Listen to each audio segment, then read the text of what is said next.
This is Philosophy versus Improv, where two sages try to teach each other a thing or two, and maybe you, the audience, get something out of it as well.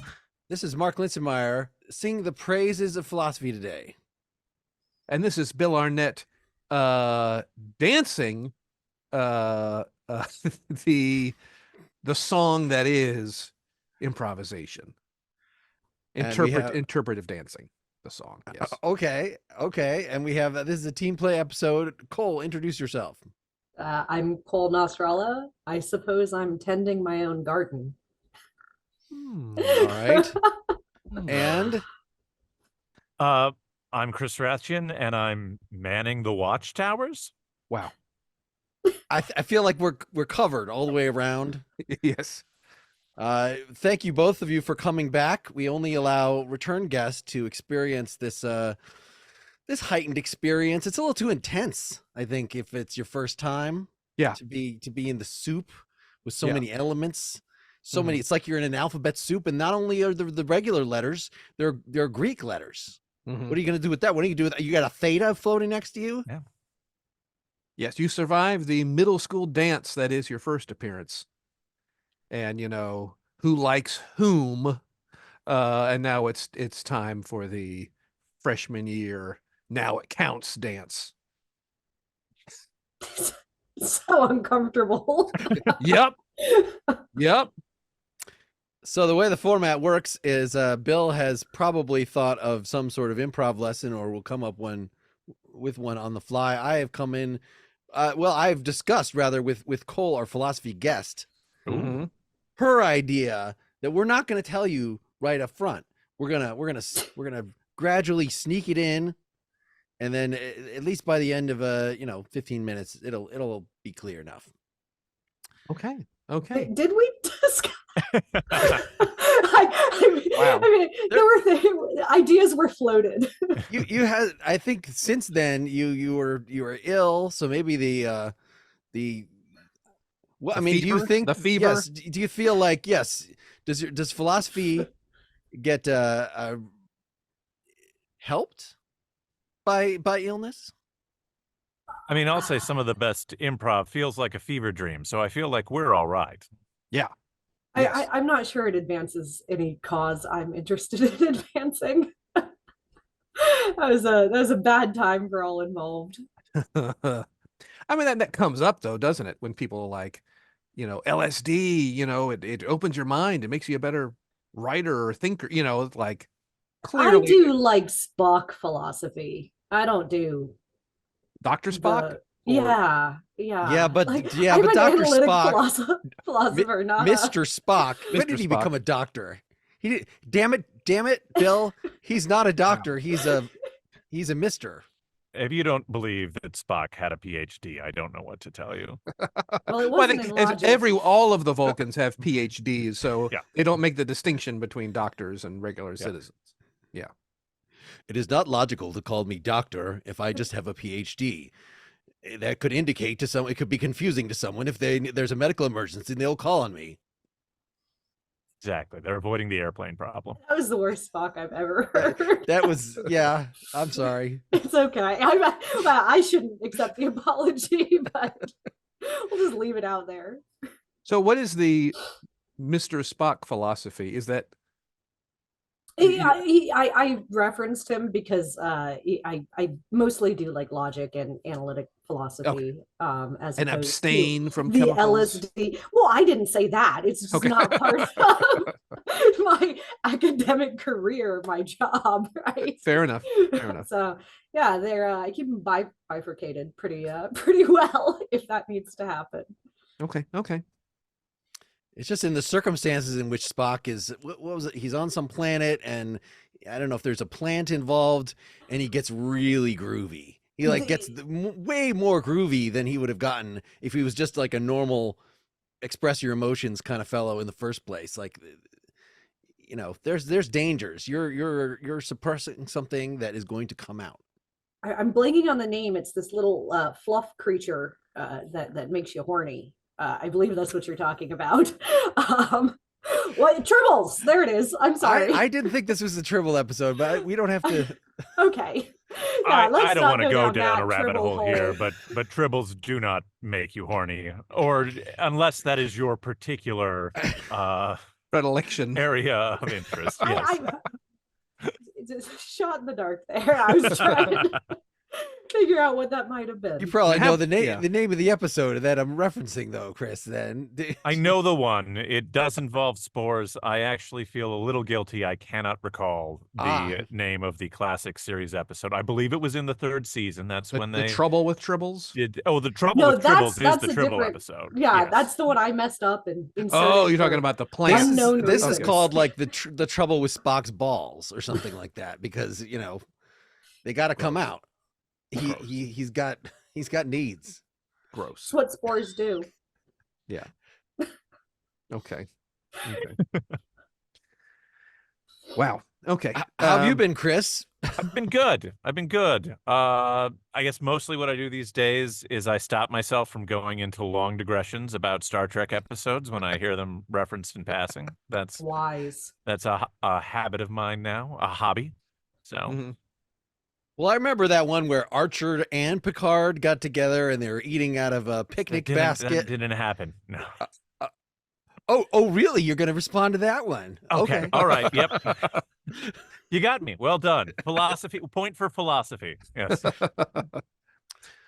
that was very sharp of you, Mark, just to go right in for the kill. What are the nails on the chalkboard to a Star Trek fan? What's really going to get their hackles up? Something that didn't happen. And breaks canon so egregiously, that will always get a reply. Yeah. No, I've been well. It's good to be back. Just enjoying, the lovely Chicago weather these days. So, and what philosophically has it given rise to in you, oh man, who is the improv expert here, but yet dabbles in this area? What has the weather done? what is the weather? I don't know. I'm afraid. Inspired in you, or recent events, illnesses. What thoughts of are you being unto death? Are you just tell us where you're at philosophically at this moment. Well, I'm looking to the future a lot right now. I've got my sister is engaged to be married. So a lot of my thoughts are on, the continuity of existence and the circle of life. And even in these dark, snowy times, I know that spring yet waits. There you go, Cole. That's philosophy. You might not have heard about philosophy. I haven't. Not that. Well, tell us a little, Cole, about the sorts of if one is approaching philosophy and say, "Oh, I do philosophy. I have a philosophy." It's like always be a hard ass. That's my philosophy. What's a good way of no. I as a trained academe, how do you start the lay person on the road to enlightenment? Generally, I'll ask if they could be wrong. Could they be mistaken? And usually the answer is, well, yes, I could be mistaken. And then I like to ask how they would know if it were the case that they were mistaken. So Chris, mistaken? could you be mistaken, Chris, that your sister is getting married? Maybe she is lying to you. I could be mistaken about that. I thought I was going to be asked, could I be mistaken that spring yet waits? And I would be shocked. There'd be a whole host of other problems if I turned out to be wrong about that. Perhaps spring isn't waiting, but is begrudgingly trying to run away. Not begrudgingly, it's trying to escape. It certainly is not putting forth much of a showing at the moment. No. But yes, my sister could be lying to me about her engagement. And I'm in fact not going to a wedding shower this weekend because I am in fact a brain in a jar. I mean, that would be a radical version. It's certainly less dark than where my mind went, like the reasons this wedding might not come about. or something like that. What you're anticipating in the future, reasons why that might not occur. So yeah, maybe you're bring in a vat. That's possible as well. But aren't we all brains in very complicated biological vats? Now you're being semantic. So you gotta look on the wedding invite. Two things. If it says if the address is to brain in vat, that is a total giveaway. There you go. Because yeah, I mean, and then have the these other one clues. is if the date of the wedding says when spring comes and no further details, I think there's some issues. Yeah. What's the postcode for that? Brain in vat. Well, there's a 5. That's the V. A 1 for the A. No, I don't know what the T is. I thought we were going to get involved with the Greek alphabet. Oh, by all means. Oh, yes. Bring in your professional capacity here. Oh, no, I don't want to do that. That sounds awful. Is there a Greek V? I don't think there's a V. I don't right? know that there is. A U, I mean, it would be Upsilon, Upsilon, and Veda. That's probably a. That sounds right. Hey, is it possible that we mistranslated some of the wisdom of the ancients? I know I ask about the ancients a lot, but I mean, how often does someone like a new translation come out and they're like, you know what? Socrates actually said, do harm to other people. I don't know, maybe not so ridiculous, but I mean, how often does it occur that there's a reassessing of the ancients?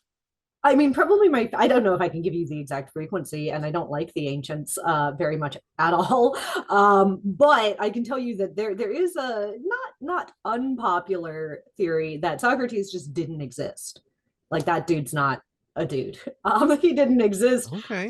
He's a character Interesting. that Plato uses, and it actually seems like, in my estimation, for somebody who doesn't like the ancients, and definitely was way out of my area of expertise, I think it's probably the case that certain writings are definitely the Socrates character, not an actual human being, while other writings are most likely from memory of his comings and goings, chasing people down the street, trying to have conversations. That's what he's doing in all of them. He's just chasing people down the street, demanding they have conversations with him, and they're running away. He always, when he encounters his interlocutors, they're like, "Oh, let's get out of here! It's that guy." So I don't know. Is that real? Is that not? I'm not sure. I don't know. I don't know if he could have been as convincingly depicted in Tarantino's Star Wars Part 4. I mean, Star Trek Part 4. If he hadn't been a real person. Wow, you're fishing for it, Mark. I'm seeing if you're fishing. I mean, I feel like Star Wars was the real mess up there. Yeah, I kind of ruined my own.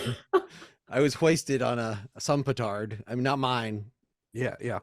I'm not defensive of Star Wars in the slightest. Get all of that wrong. Go ahead. Yeah. But is the idea of having a literary character, is that had literature technology advanced enough to pull that off? I mean, theater technology was baller. Well, I know, but you know what I'm saying? It's just like, but all their plays were supposedly based on historical personages, and it didn't seem like they wanted to come up with new characters. Yeah, I mean, unless you're subscribing to these Greek gods being real and these being their actual activities, you're gonna have a hard time saying they didn't come up with characters. I mean, what does a Greek god need with a spaceship? What does a Greek? Sorry, that's the Star Trek references are gonna keep rolling in. Blake 7, Season 2, Episode 1. There we go. Yeah, so it seems like we've built a lot of ground here to start an improv scene. There's so many rich ideas flowing through the veins of this collective group. Yeah. I do have a bit of an improv lesson, and I'm trying to see how it. Wow, this whole idea, is it even real? Is it even real? Wow. I'll just go ahead and get this thing rolling. and I'm gonna say I will be providing a ton of information, but just maybe not the information you were expecting, Mark and Cole, if that makes sense. I have no expectations. Awesome. Are we good, everybody? Very good. So I tell the guy, I said, why don't you just leave all that food outdoors? Okay. Just leave the catering outside and we'll see what happens. You get bears. You do that. You know, you don't want to leave, Well, leave yeah, food outside. yeah. Why would you tell him that?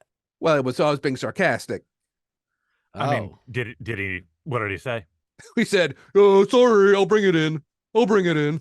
I mean, sarcasm is just kind of mean. Yeah. Like, Well, if there you're was not- there was if an you're not up there was careful an about it. there was an upcharge for setup that I didn't know about. How am I supposed to know you got to pay extra to set things up, you know? No, it ended up looking great. I mean, it looks great, is what I Thanks. would say. Yeah. I mean, if you're wondering whether your money was worth it, if that's not a hang up, then whatever. But the money was worth it. It looks good. Good. Awesome. We got wings. Yeah. We got mini taquitos. We got tavern cut pizza. I mean, what else are we looking for here? I mean, was it? But which did he leave it outside? No, he brought it in. That's why you see it okay. inside right That's now. right. This is it here. Okay, so Are this we is are we all. waiting This is all? for everyone, or can I actually? I think Cole's gonna get here in a minute. Okay. I really don't want to Oh, be oh, here. She's here. She was hiding in the corner. I'm confused as to why you thought bringing this inside was a good idea. It's a lovely day out. Well, because we got to be inside. The beer's inside Why isn't the beer outside? because the taps are inside. Okay. So look, we got this place until the game, through the game, after the game. Let's I mean, is the game? Are you sure the game is happening? Yeah, it should be. I don't know. Call the NFL. It's supposed to be happening. I don't like to assume. I don't want to get my hopes up too high. I mean, these wings look good, but like I don't know, until I taste one, it might be too spicy. So we can just I can Yeah, start. with tuck the beer? in. Yeah, go crazy. Go Yeah, crazy. okay, Yeah, but jump in. These taps are all you actually Yeah. got they're all tapped and everything. Oh yeah, they're ready to go. Yeah, this is I'm glad we did this. I'm very glad. Yeah. Bill, I gotta be honest, it seemed a bit of overkill when you suggested it, but this is gonna be quite nice. Yeah, because I know this guy. I don't know. He's a buddy of mine, Donald, and he's like, "Look, here's the thing. There's a guy who runs a bar. He owes me about $5,000. Can you believe it? Why does a bar owner suddenly owe this electrician $5,000? I didn't ask because I don't care. All right, I'm not going to ask questions about someone else's business. All right, but what I did see was an in to try to leverage that. To try to get something for us to have a party. All right. So I goes to the guy and I tell him, I says, I understand you owe Donald $5,000. Is that true? How about I could make some of that go away? And he's like, who are you? So I launch into the whole thing. Bill, there's still food outside. Huh? Did you look out the window? There's more food. The caterer was supposed to bring that in. The caterer didn't bring. I think he didn't understand the sarcasm, and you said, "Why don't you leave it outside?" I'm sorry that I'm still stuck on that. That was the first thing you said, but I just feel like actions have consequences. Wow, that bastard! He did that to me. He did that to me.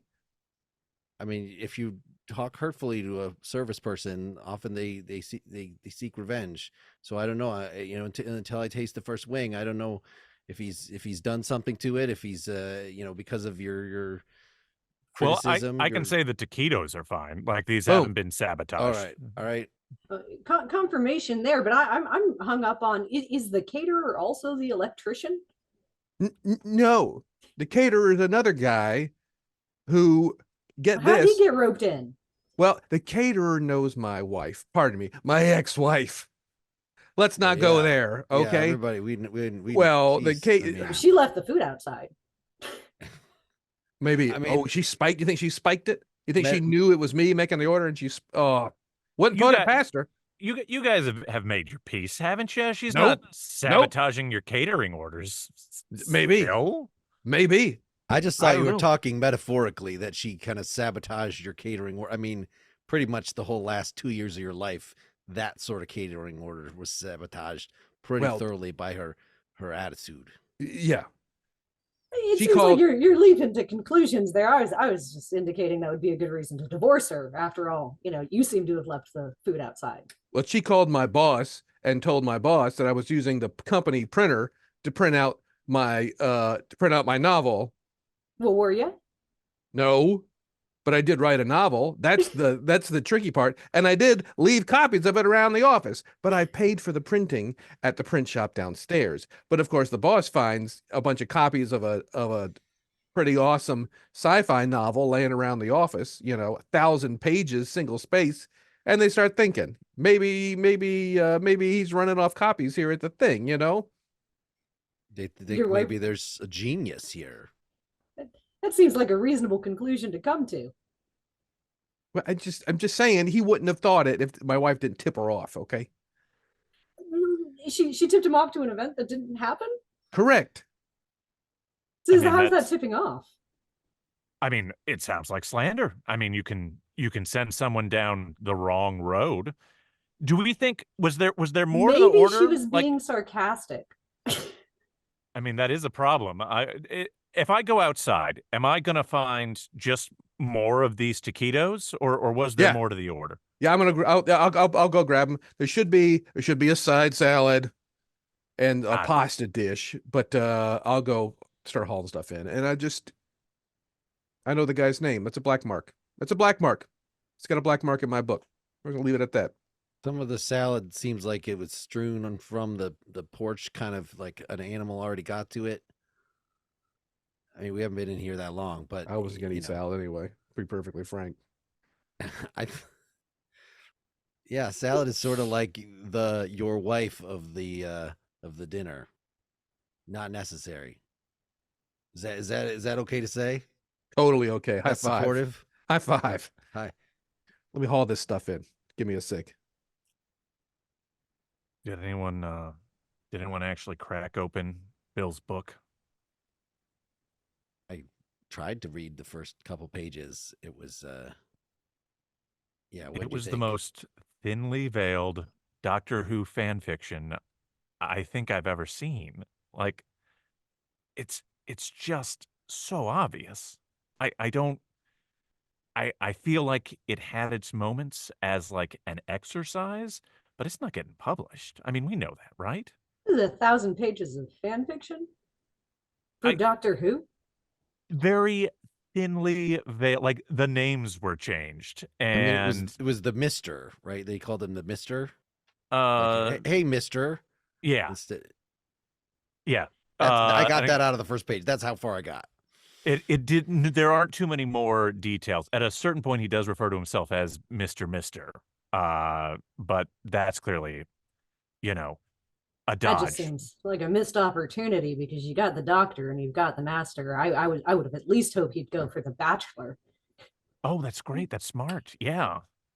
Well, I mean, here's the thing. He is a bachelor. It is fanfic slash That might have been divorce too on the fic. nose. Yeah. Might have been too on the nose. The Mister is not happy about the missus. Oh, here he comes. Hey, Okay, Dee. y'all. I got good news and I got bad news. The Bears? good news is there's a whole other tray of wings the animals didn't get into. The bad news is I think the pigeons got into the ranch. So I'm not sure how much dipping sauce y'all need for your wings. Me, I just go wing sauce. I don't need any. Pigeons dipping themselves into The ranch, but we do have the bird blue dip. cheese. Yeah. Yeah. So I mean, a bear will get it eventually. He'll eat a pigeon drenched in ranch. Yeah, probably so. Probably so. I'm actually I'm not much of a wings guy anyway. So, Well, I just thought, the pizza and the taquitos are plenty for me. hey, Just thought it'd be cool with the bros getting. That's what we do, right? We drink beer and eat wings. But hey, Yeah, no, taquitos and pizzas, no, that's fine no, too. the That's fine too. wings are quite good. You should feel All right, all right. a sense of all accomplishment right, about the wings. I think you should, all right. despite anything else that might have gone wrong for you recently, the wings are a thing that you did right. It's an All right. accomplishment. Yeah, yeah. So the Is there- electrician. Yeah, tell us more of that story, Bill. I feel like you. Oh, I it could was- go on. I could go on. It's just. So you're not supposed to use flexible conduit for any run over 4 feet. Did you know that? I didn't. Yeah, well, this electrician to try to cut corners was using that flexible conduit stuff for all these entire runs to do all these new overhead lights. Apparently, and of course the owner finds out that stuff's expensive, and then it's not up to code too. So you got him over a barrel, you know what I'm saying? And now we're here, now we're here, and he opened up the taps for us. I know I can drink a lot of beer, but I don't know if you guys can keep up with me. Is this building safe to be in right now? Maybe we should be outside. with the wires run over With the barrels, over barrels. The Y'all, wire, the electrician ran wires over the barrels. Like, why aren't we partying? Why aren't we partying? Why aren't we? Why is the game not on? Why are we not chowing? God. I'm kind of afraid to turn the television on. What's that going to do? I mean, we're not in it. We've no reason to think we're in an unsafe building. I'll turn on the TV. And Do you want to wear the? I have an oven mitt. Do you want to wear the oven mitt while you turn the TV on? It's on. I just got to find the channel here. It's taking a minute to warm up. I'll find it. Okay. Usually, one uses a remote to turn on a TV, so it's not actually, even if the TV itself is electrified, you're not actually touching the TV, like most TVs. Look, the most dangerous thing right now is for the TV because my hands are covered in grease right now. So I was expecting more people. Can I just be frank? I was expecting a lot more people. Yeah. Did you invite Donald since this is his debt we're drinking off? Yeah, I did, and the bar owner and everybody down at the shop and the next door. I'm cool, right, guys? I'm cool. I mean, I'm cool, right? People want to hang out with me, right? You're very cool. Yeah, we're hanging out now. All right. Well, I just And you don't have to be Frank. You can just be you. Yeah. I guess you're right.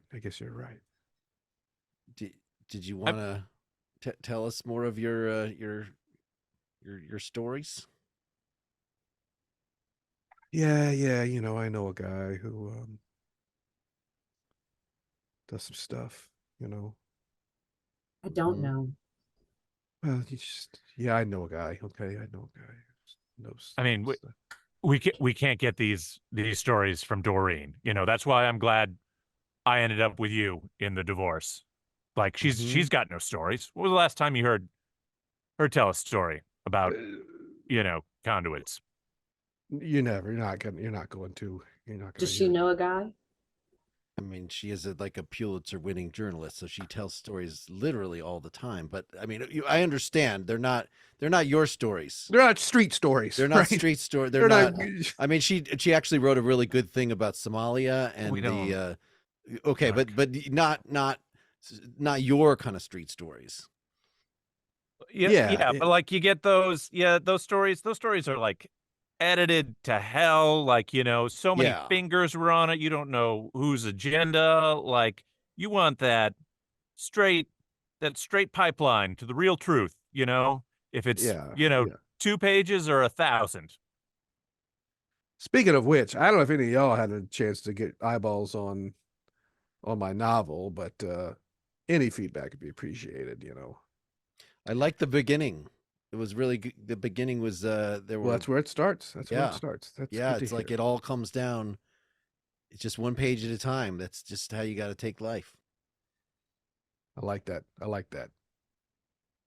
I mean, I feel like there were you know, decades worth of fresh ideas in there. Like, I'm fascinated. I'd love to get in your brain, figure out where all that stuff comes from. Well, he knows a lot of guys. Mister knows a lot of people. Mm-hmm. He knows because he has all of space and time to think of all the people you could know. If you could travel through time, how many guys would you know? I mean, loads. Plenty. Yeah. Yeah. It's very personal. It's a very personal story. Is there any kind of like logical inconsistency you want to pull out here, Cole? It just seems like he needs a little criticism. We're being so supportive. I mean, I'm gonna be honest. I didn't read that. I'm sorry, man. You didn't read it, or you didn't read that into it? I didn't read it. That's cool. It was a massive undertaking. You know, just endeavoring to write a novel is an accomplishment in and of itself, I feel. Thanks. And just even getting married in the first place is a really great accomplishment. It doesn't matter if it sticks. Yeah. Is that supportive? What was your hope for the novel? That would just be awesome, and everybody would read it and love it. And hey, who is that guy? We should get to know that guy. Now here I am having a NFL playoff party, and there's nobody here, and the damn caterers leaving stuff outside to spite me. And I find out my friends aren't reading my thing, and I don't feel cool. It feels like if your goal was to have everyone read your novel, maybe a launch party for your novel would have been a better idea. Maybe something more goal directed to advance that purpose would have helped out. It's not that I don't appreciate this cornucopia of outside food. It's that it doesn't seem like it's really gonna get you where you want to go. We could have the launch party right now. We can make this the party. Do you want to read it? I don't want to bring all that paper into this tinderbox. I guess that's yeah, smart. let's do one thing at a time. Let's appreciate a game. Presuming that they have a cable subscription in this venue. I'm not really getting any signals on any of the channels here, but maybe I need to switch the mode. Maybe we just all need to switch our mode, everyone? Like, get into a different headspace. How would we even know what's going on in the game? We could listen to the game streaming, maybe. That's the thing we could do. We can't get this working. Do you know a guy who can set that up? Or we can listen on my phone. I've got unlimited data grandfathered in on that like forever ago. They're always trying to talk me out of it, and I won't. My grandfather. That's cool. Yeah. I end up paying for texts, but it works out long run. I hear the new guy that your wife is dating is really technically inclined. Maybe we can give him a call and bring him in. He does owe you. Mix. Yeah, I mean, yeah. Do you know that guy? No, we're not. We're not calling. We're not calling Brent. We can stop there. We can be done. We can be done. Oh my! Wow. Profoundly uncomfortable. So interesting. Yes, Bill, you're saying you're giving us a lot, but also not what you expected. It's hard to react to someone when you don't quite understand. I mean, you understand the social stance that they're taking, being I'm telling a story. Is that all that's required to react to? What's this idea of what is going on? How much is the story and the plot points, which we are typically very good at doing, and how much of it is the people that are going on? and we may have talked about this before a little bit, may have introduced this concept, Mark, but the idea that how important is it that Travis Bickle is a taxi driver? Could Travis Bickle have it's just... the name of the movie. Yeah, It's I pretty know, but I mean, important. what if Travis Bickle was an office mailroom guy? Could that movie still work? No, The, because the then it'd be Bukowski. well, yeah, it's the identity. What aspect of the story holds the identity of the story? Is it the plot points? Is it driving a taxi?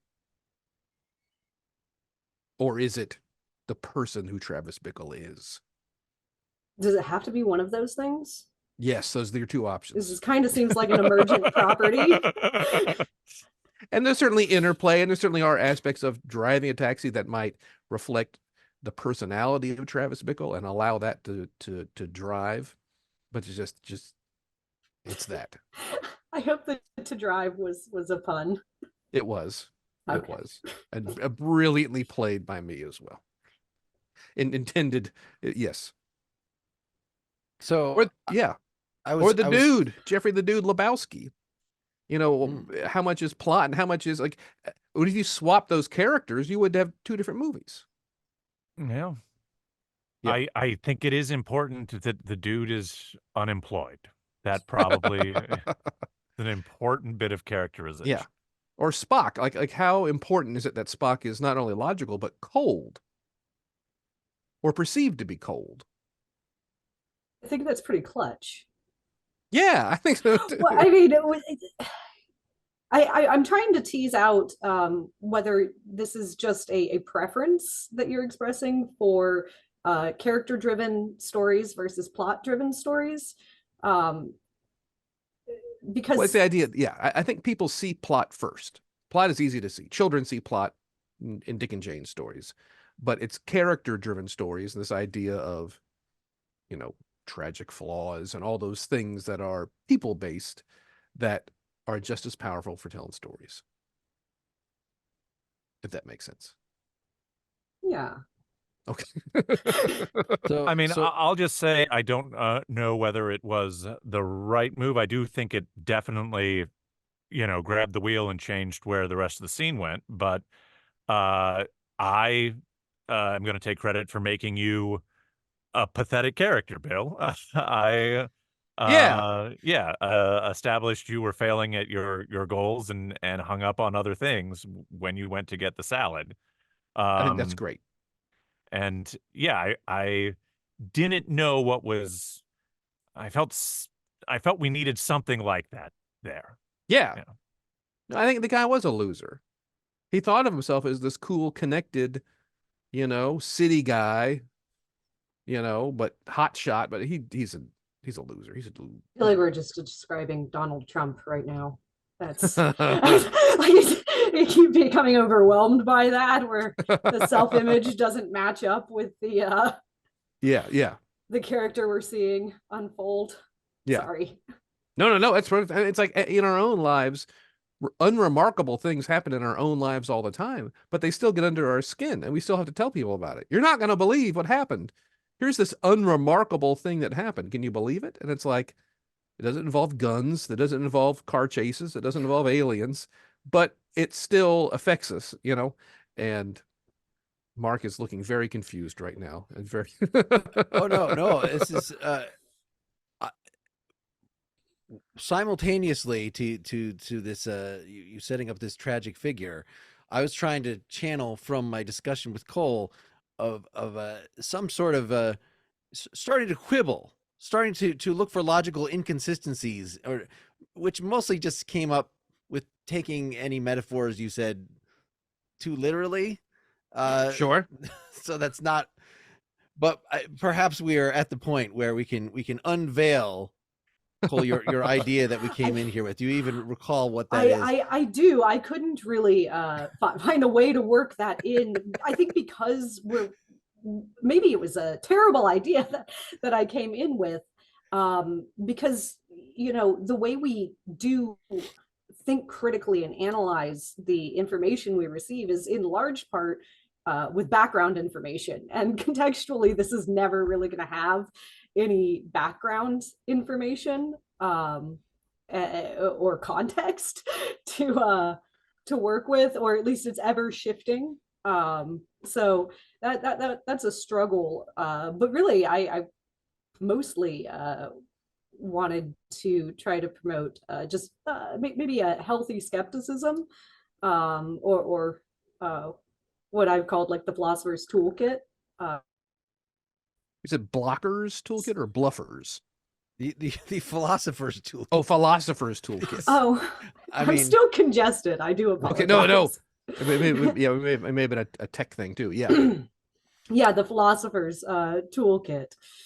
Okay. But yeah, there's, other than asking a lot of questions, there's not much Yeah. one can do with that. My bad. Well, let us not despair. Let us make the lemonade out of all the many lemons that are strewn around here. I mean, is it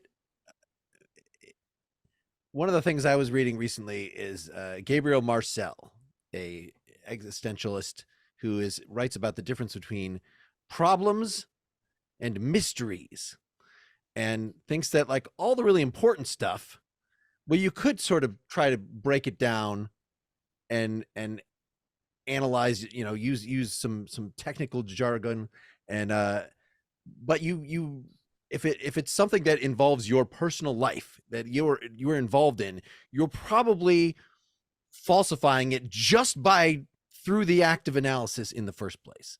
And so when encountering Bill, this depressed guy, to have some sort of intervention and confront him and like, let's make some lists. Let's try to fix your life or something. It seems like, I'm not sure if this is entirely connecting to the idea of mystery as a thing that needs to be, you don't try to entirely unravel, let's say, the psyche of the person you're trying to fix. Does this even ring a bell, Cole? Is this connected all? This is a way of saying maybe there's a time and place for the philosopher's toolkit. Yeah. And this was not it.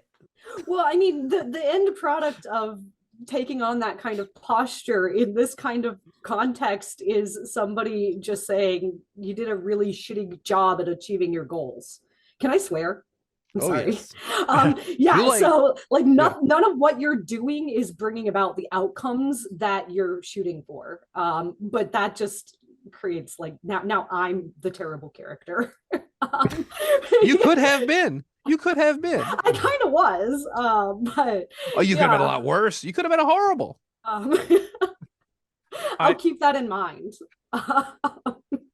But yeah, when you see somebody engaged in directly counterproductive activities because they're not really interrogating their own actions, I think maybe that's a good place where what I wanted to teach and share can triumph, because you do need to confront it directly and say, none of what I'm doing is bringing about the outcomes that I wanted.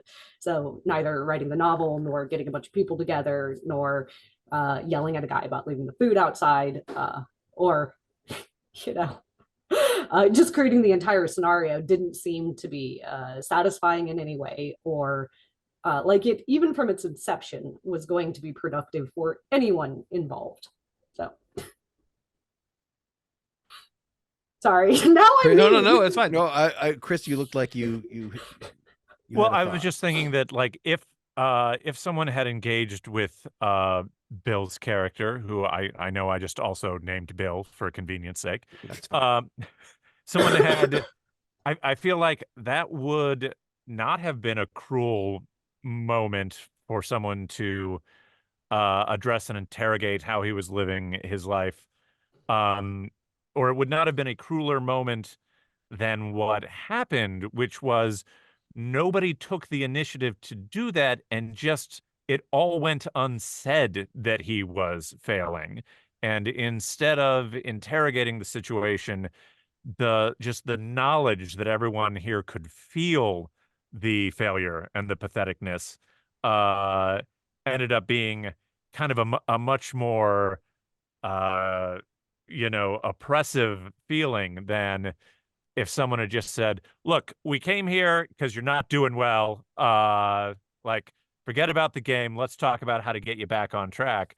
Yeah. That would have felt more respectful to this character than everyone just like feeling terrible for him at this failure of a party. The classic, hey, someone's deodorant quit and they stink.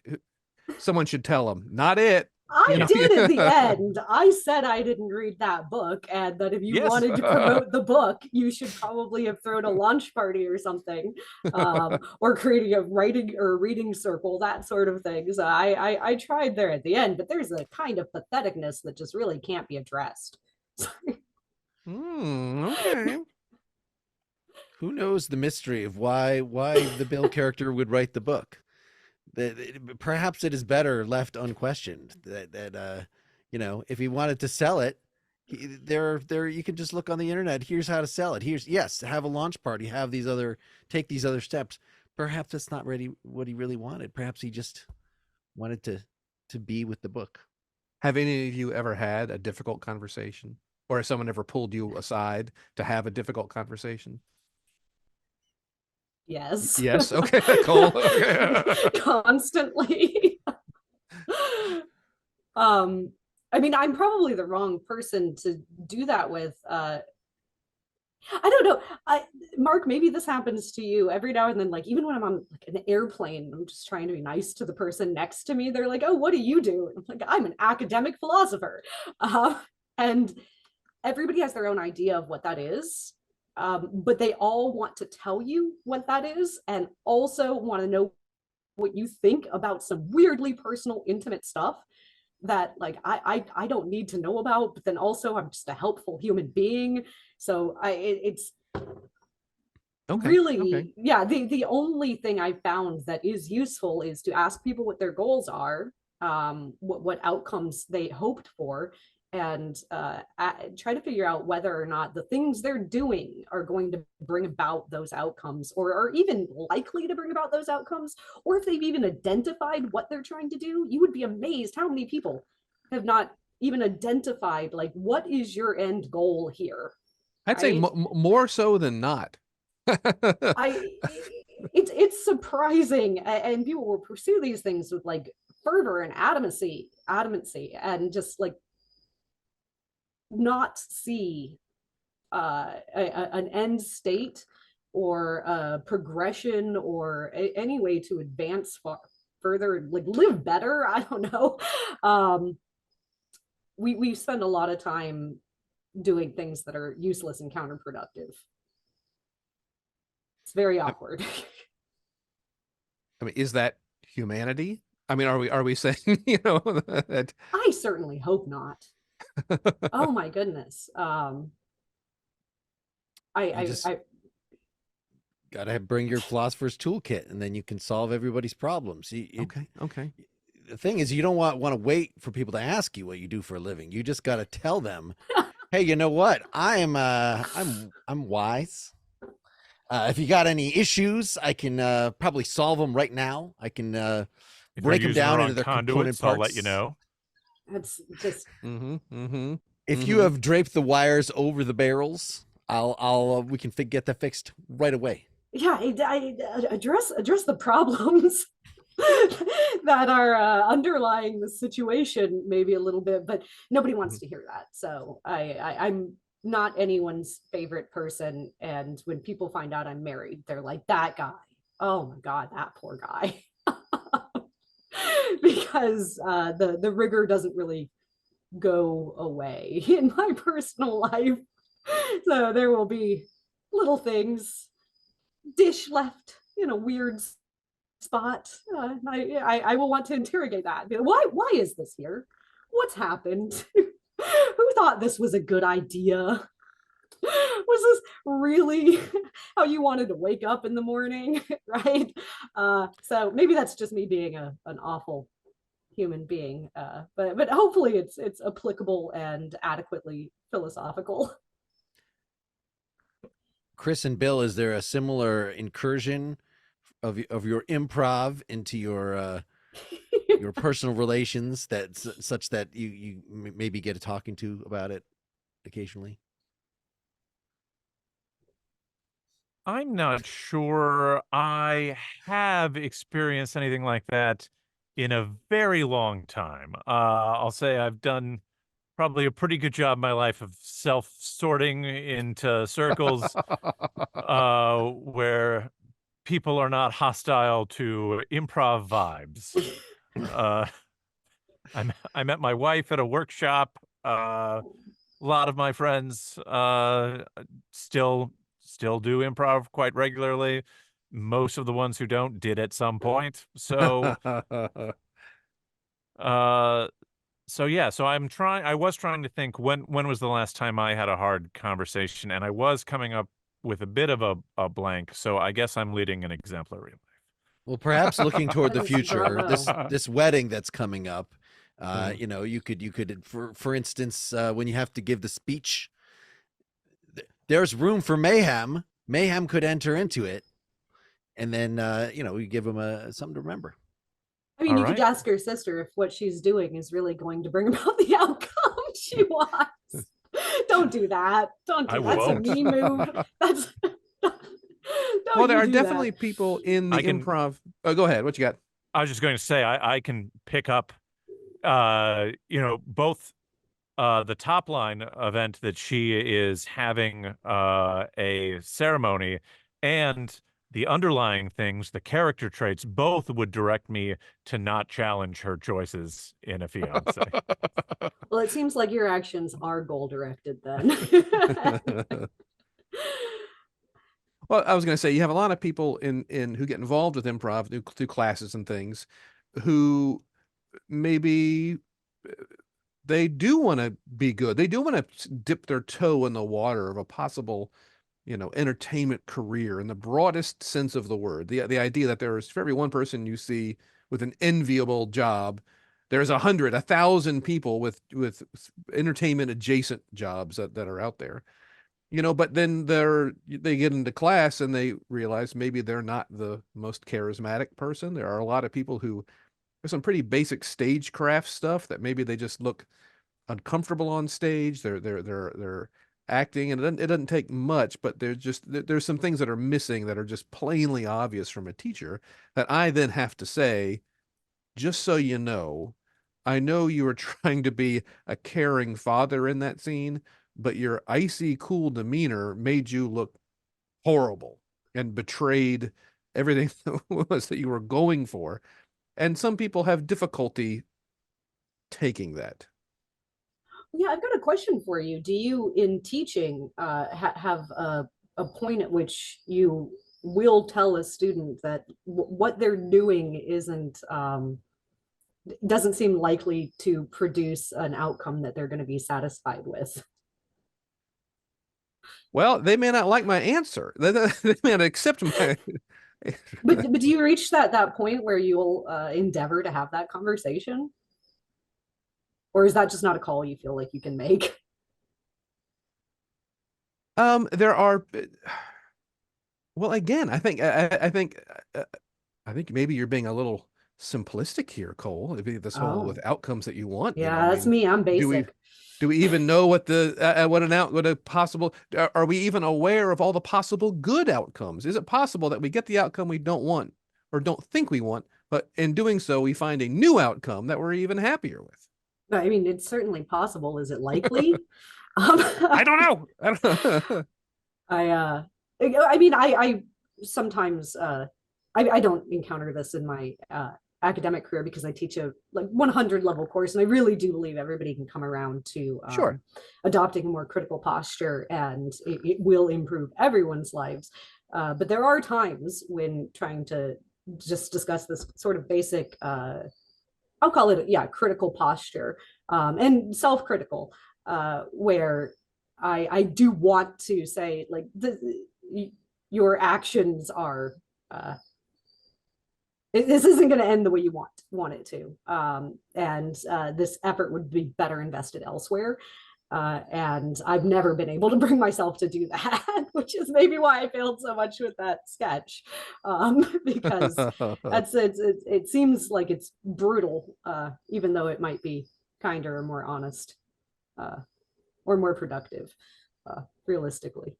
You know, philosophers notoriously make the worst partners, and I tried to find somebody in my own field so that I wouldn't, you know, impose this on anyone else. And let me tell you, we should just be alone.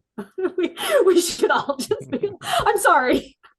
I'm sorry to any other philosophers hearing this, but it definitely invades all aspects of our lives. So I'm plagued with how to adopt this socially. Sure, sure. Now, I expected you kids to be much better behaved this afternoon. There seemed like there was a lot of arguing. There's a lot of criticism, really harmful words that I was hearing between you. What do you think? What do you think was going on? How can we work through this? Well, Mr. Wilkins, maybe if you didn't schedule quizzes on the Friday before a 3-day weekend, we wouldn't be mean to each other. Boom. Is that the outcome you wanted? Do the rest of you agree this is my fault? This is the environment that has pitted you against each other, or is there something actually going on? I think the amount of profanity that I heard out of all three of your mouths is not explained by the fact that there was a quiz. Well, there's a quiz and a 3-day weekend. You can't leave half of it out. The 3-day weekend. It was the quiz, and there was like the 3-day weekend, and I'll be honest, I think the bullshit. The bull crap about having to get rid of the mascot. That's bull crap to me. Like, I think that's bull crap. Okay, that's not really relevant to trigonometry. Well, you were asking why would you have to bring... what was going on with me, and I'm telling you, and like, you asked a question, I gave an answer, like, add it up. Sorry. Is this it seems like you guys are having a little trouble compartmentalizing that this is a sacred place for mathematics, the pure thought. This is the time where all that outside stuff goes away and you can just be pure beings of reason and focus. Yeah, sorry for not being a robot. Sorry, I can't just switch that off. Our lives are happening. Mathematics is about is impersonal. Mathematics is pure form. It is beauty. Have I not drawn? When we were doing the cosine exercise, did you not feel some chills? Oh, look, I know that that's like your thing, but you have to understand, like, I'm just trying to like get enough of a passing grade to play. All right. And you know that. And I think, like, I came in here and you said to me, you're smart enough for trig. And like, I think that was misleading because I've had to try a lot harder than, like, I didn't have to take trig. I don't want to try this hard either. It's too much work. Tricked. Why'd you tell us to take your class? It's not even, once you get past the entryway, it's not even work.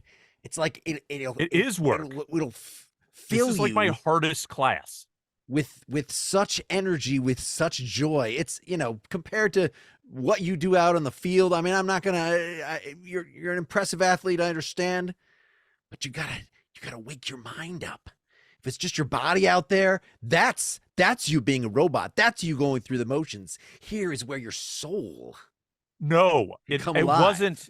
It wasn't. I wasn't a robot. I was a cheetah, and now I found out that is disrespectful to the endangered cheetahs, and we might end up robots. We like literally might be the West Bend robots next year. Nobody knows. It's what he's trying to do to us. It's what he's trying to do to us. He's trying to make us. Were you behind this? Robots. Did you want to make us a robot? I see what you're doing. That's why you gave us that quiz so we couldn't have any fun. Yeah. You want the school mascot to be the robot. It all makes sense. I didn't have anything all coming together with this. I take no interest in what the school mascot is. I mean, I think when it's changed a few times over the years from various disgusting ethnic stereotypes. I'm not sure why cheetah was not good enough, but I understand some students found that offensive. How else do you explain everything that you've done? You told us all to take your class. You knew it was too hard. You knew we were fuck ups. You knew it. I'm not apologizing for swearing. You knew this. You gave us a quiz after a 3-day weekend. You chose this. You did this. Yeah. We just were ourselves. I'm we just did rescinding what we wanted. I'm rescinding my bull craps, and those are all bullshits now. Yeah, give them back. Welcome to the youth of today. Teach. Anarchy. All right. I think there's some spirit here that could be harnessed. I want you just to think of You don't want to harness spirit. You want to kill all our spirit, our school spirit, our like math spirit. Like, I already met my math requirements. Like, why am I I here? want my spirit wild and free. I don't want to harness it for your purposes and your ends. I have my own purposes and ends. maybe you can't be a cheetah out on the field, but you can be a cheetah here in my class. Your mind can race like the fastest animal, and it's just in your mind, so nobody can even say that's offensive. It's when you say that out loud, that's when it actually gets offensive. When you use I don't even want to repeat you. Okay, hotshot. Okay, hotshot math teacher. What does math have to do with throwing footballs? You're really asking that? Let's look at the board. If you throw a football, what you got to look at the angle of you're throwing the football. This is how you compute where it's going to get to. He said computer. He's trying to make us a computer. Yeah. Yeah, no, I don't believe that math and athletics have anything to do with one another, and you can't convince me. The speed with which you run, have you thought about how to to increase your speed, the rate of increase, how you measure your progress athletically? There's endless applications. I'm not seeing it. Are you guys seeing it? No. I'm not seeing it. Hey, Chris, could you throw a football last year and score 28 touchdowns over the season? I could. Before you knew Trig, could you still throw a football? Yeah, I could. I don't think this has changed anything for the better. I don't think this is helping me achieve my goals. I think that whatever you might do through native talent and grit can always be improved by unearthing, realizing, analyzing what you were doing, how a successful pass was successful. If you can do an analysis of the arc of that particular pass, then you can repeat it. It's not just luck. It's not just a one-time thing, a burst of energy. It becomes a science. You become a master over your own life. Native talent, really gross. You're canceled. That's horrible, man. That's horrible. Wow. Shame on you. Is this what you wanted? The natives are very talented. Wow. Just sit down. We're going to take the quiz again, and you're going to do it right this time. Let's stop that before there's a. Okay, Bill. I thought I was being a parent or something after a long day, but that was a twist. We changed it on you. We changed it on you. Math and come up with math examples. That was mean because that's everything you said is so true. And I love math and it is the most abstract, beautiful thing in the world. And like my soul was singing. Like this is all exactly correct. As you said earlier, is it possible that you're wrong? And what might that look like, Cole? And can you take on the opposite point of view? Is it possible that math cannot describe the line of a football through the air? It can describe it perfectly. I think there was room. Are you sure? I think there was room, Cole, for your character to either have been be a convert, that you actually, that my inspiring speech gets through to you, or that in fact you were a plant. You were on my side all the time. And these jocks were very set in their ways. But I feel like your character, there was some wiggle room. There's just a lot of sports with you guys too. I don't do sports ball. There's so much of it. I don't know no sports. It's I not, mean, it's not for my what it's worth, jam. that teacher did get through to that student on the beauty of math, but he was so annoyed at that point, he just denied him the satisfaction. It's yeah, How maybe that. very human. I also like that I'm a guy in all of these who play sports, which is this is a lot to take on. But Mhm. I can accept that and just shout Mhm. anarchy. And actually, I do in my teaching kind of get to live out the fantasies I had as a wild little undergrad uh, who didn't want to do any homework and didn't. I mean, I was essentially a frat boy. So I was a philosophy frat boy. But Okay.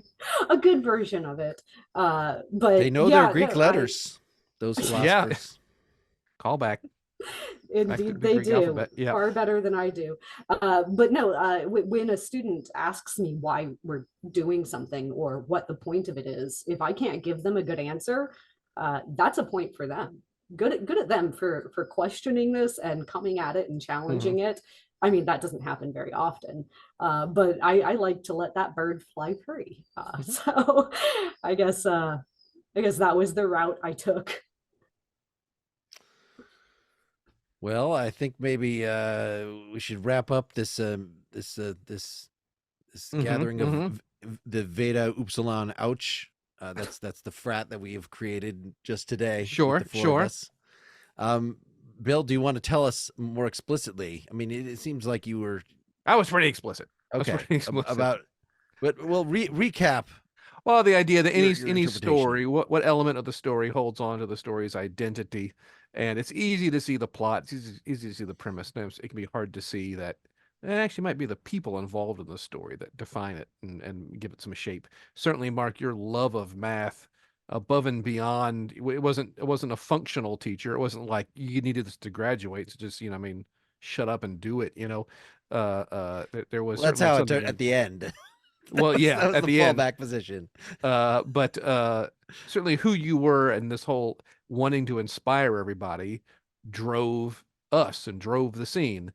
And that's, independent of calling the students out to have a little discussion. And Well, and we he forget was that sometimes. It's easy to forget that we are living gross creatures with wet, soggy bits and weird things and brains that are jelly and whatnot. And You're canceled, Bill. You're making me uncomfortable with your gross talk.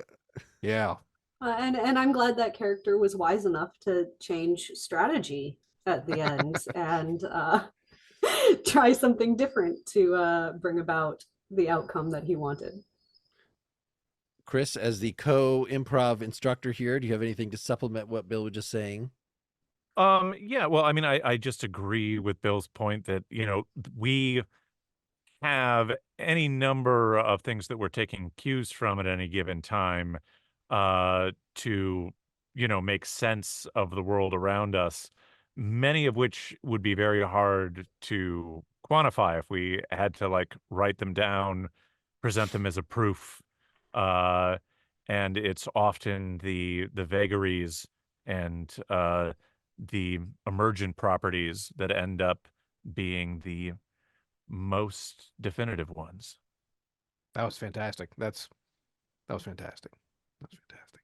So philosophically, I knew when Cole, had suggested this idea of the philosopher's toolkit that we were not going to actually talk about Bayes' theorem or reductio ad absurdum or particular logical techniques or whatever. But I think that it was in the emails. That I have not seen. The idea of, do we need a toolkit, or how could this improve your life? How could making things explicit, so pretty much exactly what I was saying in the last scene, like that is what having a toolkit, having a way of converting, being a little more like a computer and less like you know, an animal that just does what it does. That's the sort of the whole point of philosophy, is to gain a level of self-understanding. And so a philosopher's toolkit would just be a very explicit, particularly nerdy way to make, oh, are you sure that what you just said there actually makes sense? Are you sure that it aligns with all of your goals? Yeah, Cole, can you build on that? I mean, absolutely. And it doesn't just have to be the goal-directed activity. That's where I went because I think it's useful and works in the amount of time we have. But also, I mean, look, maybe you guys feel differently, but I think most people want to go through life with more true beliefs and fewer false beliefs or misconceptions. And there is a methodology that you can develop that produces, more likely than not, true beliefs. So you're operating in reality, in the reality that we share, not just a segregated sort of delusion. And hopefully your actions can have a greater impact when you do that. And yes, you are more likely to achieve your ends. But the methodology, boring though it is, I think is exciting in action. Yes, it always means slowing down a bit and not just reflecting on what other people say and the arguments you receive, but reflecting on your own assumptions a lot and asking yourself, could I be mistaken? All right, we got our lessons out on the table. Chris, start off. Which lesson? We it's a committee now. We get to vote. Which lesson is the more powerful? Is the one that is going to shake the earth between the philosophy and the improv today, Chris? I'm not going to shock anyone today. I'm going to say the improv lesson. I'm going to say that Home I team. feel like that is what, for me at least, was when I look back at what happened in those scenes and when we made something happen and when we found something, it was what we talked about. It was the harder to define moments, something that wouldn't have shown up on the bullet point story of what was going on in the scene. Cole, what is your take on this today's round? I mean, so this is the area that I've kind of devoted my life to. It's not my area of specialization. That's way more bullet pointed and boring. But I've chosen that because I think it has maybe truly I'm worried about offending philosophers here. Of all the things in philosophy that have an ability to change people's lives immediately and directly, I think this has the greatest capacity. And I mean, until you've argued your way out of a ticket with a cop, maybe you don't really feel what this analytic capacity could do for you. Or maybe I'm just blind to, the fact that the cop wanted to go home.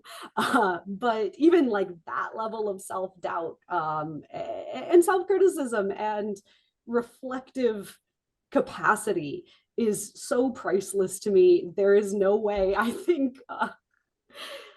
concerning ourselves with characters comes out on top. I think philosophy wins. All right, split decision so far. Bill, what's your thought? Well, I'm gonna tempt fate here, Mark. And normally I'd blindly vote party line, you know that, without even second guessing, and then come up with a fantastic thing on the fly about why it was the right move.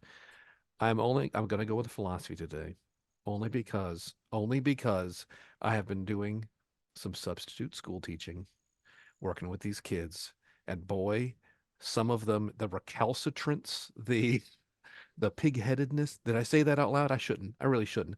But like trying to just get them to like, yo, you're in your own way here. You see how you're in your own way? All I'm asking you to do is write your name on top of the paper. You should be thankful that that's all that Mr. Bill's asking you to do. Oh no, Mr. Bill! Is that No that one ever come gets up? that. No, no. They're too young. Nope. By a mile. So I'm gonna tempt fate here, Mark. Don't bite the hand that feeds you here. And I'm gonna say philosophy. Well, we're going to end with a split decision because Okay. as much Thank as you, I Mark. Thank appreciate you. what Cole was trying to bring to the table, I don't think that we succeeded in getting enough of it into this conversation so that you people who are not familiar with it and the listeners actually know what the hell the Philosopher's Toolkit amounts to, other than being analytical about stuff, which, is very general. So I'm going to say that the improv lesson you were trying to teach is something that I need to work at, something that I feel like in the first scene, I didn't know what the hell my character was, other than it was being, my normal kind of idiot who can't understand puns or whatever, but that's not a character. So I feel like that is the thing that I most needed to hear today. So we're going to just end with a split decision. As I know that's going to cause riots, but Well, have people me can make back their and own we'll try decisions. again.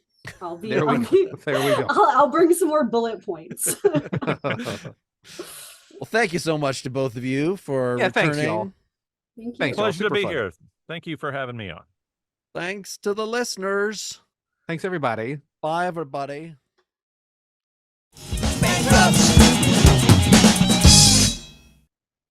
Hey, we're now let's should we have any after talking, or should we just be done here? This seems like this has been pretty long.